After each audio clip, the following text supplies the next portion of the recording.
and tired, and then I let her win and get her reward for working so hard. So either way, she always wins at the end of it, just whether she wins when I say so, or whether she wins when she says so.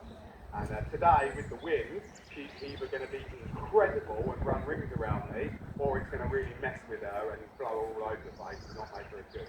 But so far, I'm thinking she's going to be incredible, because that one's really quick through there.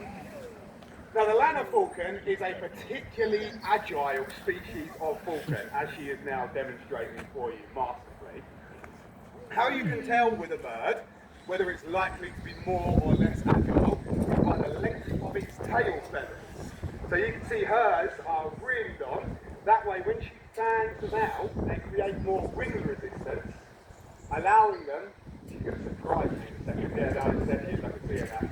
Allowing them to break sharply and also turn really tight compared to lots of the other birds. This does cause a little bit of a hindrance sometimes. She's gone and stopped up there now on the top of that shed. So that was a real fight for her to get back over the head with the wind. It was pushing her sideways as she was trying to fly for a falcon. Because how a falcon really likes to hunt is they like to go up nice and high.